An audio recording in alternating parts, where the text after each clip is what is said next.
যারা ধর্ষিত করত তাদেরকে বরঞ্চ উৎসাহিত করতে পুরস্কৃত করে। আসিয়া হত্যার পরে আপনারা বিভিন্ন স্টেপ নিয়েছেন, আওয়ামী লীগের নেতারা বিভিন্ন অপকর্ম করেছে, এখনো শুনতে পাই মুক্ত স্বাধীন বাংলাদেশের জন্য। অথচ আমরা কি দেখছি? আমরা দেখছি বাংলাদেশে নারী সমাজ, যারা বাংলাদেশের জনসংখ্যার অর্ধেক, তাদের জীবনের কোনো নিরাপত্তা নাই। আমি আসিয়া হত্যার পর তাকে হাসপাতালে দেখতে গিয়েছিলাম, দেখলাম একটা 8 বছরের শিশু, তার গলায় কয়েকটা প্যাচ, মানে তাকে গলা যাতে কথা বলতে না পারে গলায় প্যাচ দিয়ে তাকে মেরে ফেলার চেষ্টা করে, তার বুকের মধ্যে চাপ দিয়ে বুকটা ফুলে গেছে। কি নির্মম পাশবিক অত্যাচার কেউ করতে পারে! সে কি মানুষ না অমানুষ? এটা কিন্তু আমাদের ধারণার অতীত। আর এইরকম অবস্থা আমরা দেখেছি। কোন সময় দেখলাম?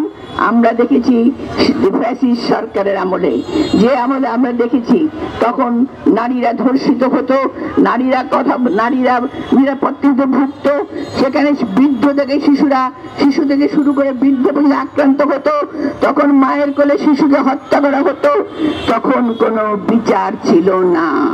বিচারহীনতার সেই দেশে তখন এই নারীদের অবস্থান ছিল।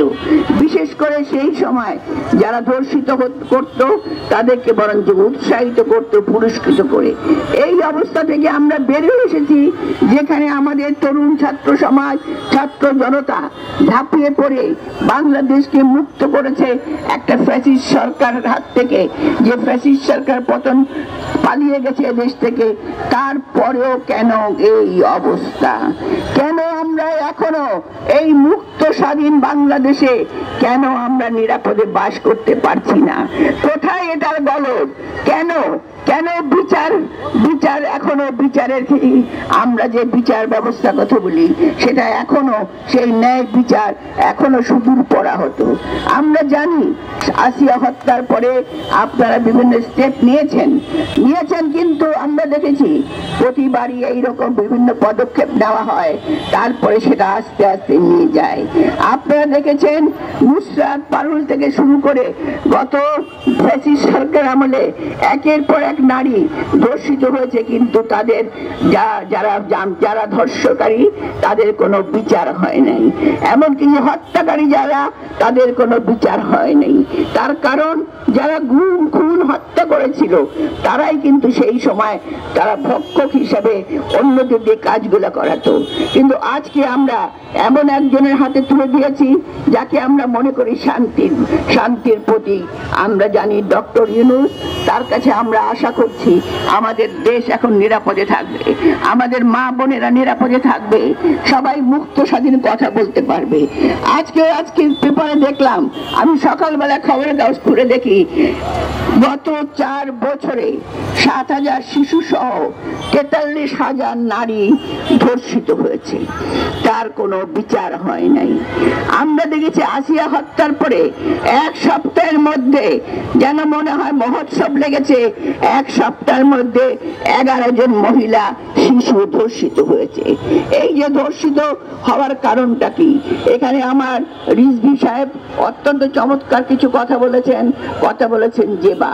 অর্থাৎ আমরা জানি আমাদের সমাজটা এখন এমন এক জায়গায় চলে গেছে যেখানে মাদক, যেখানে দুর্নীতি, যেখানে টাকা, সেই একমাত্র তারা এখন পর্যন্ত সেই অবস্থার মধ্য দিয়ে আমরা বাস করছি।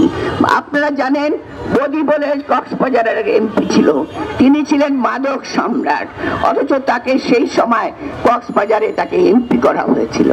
আমরা দেখেছি অন্যের কাছে লুটিপুটে নিয়ে এই সময় আমাদের বিভিন্ন আওয়ামী লীগের নেতারা বিভিন্ন অপকর্ম করেছে।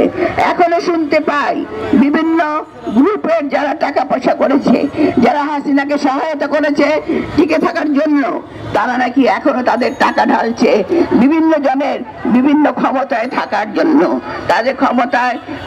জন্য, বিভিন্নভাবে তাদের টাকা পয়সা ঢালছে। আমরা দেখছি ফ্যাসিস্ট সরকারের দোসর যারা, তাদেরকে দেখি আমরা তাদের এখনো বিভিন্ন ভালো জায়গায় পদায়ন হচ্ছে। কেন এটা যা হচ্ছে, আপনারা তাহলে কি করছেন? আপনারা আইন শৃঙ্খলাকে বসে নিয়ে আসুন। যদি আইন শৃঙ্খলা না রাখতে পারেন তাহলে বাংলাদেশের অবস্থা এরকম হবে। আজকে আমরা জানি ষড়যন্ত্রের জাল বিছানো, যেখানে এখনো ফ্যাসিস্ট সরকার দোষরা চেষ্টা করছে অস্থিতিশীলতা সৃষ্টি করার জন্য, কিন্তু আমরা জানি এই অবস্থা বেশি দিন চলবে না, চলতে পারে না। কাজেই আমি আবারও এই যে আমাদের ডক্টর ইউনূসকে আবারও আমি আহ্বান জানাবো। আজকে নানা রকম বিভ্রান্তিমূলক কথা শোনা যাচ্ছে, আমি বলবো আপনি শান্তির প্রতীক হয়ে বাংলাদেশে শান্তি স্থাপন করুন এবং একটি সুন্দর নির্বাচন দিয়ে জনগণের আস্থা ফিরিয়ে নিয়ে আসুন। তবেই বাংলাদেশের সমাজ থেকে শুরু করে আমাদের যে মূল্যবোধের অবক্ষয় সকল কিছু ঠিক হয়ে যাবে।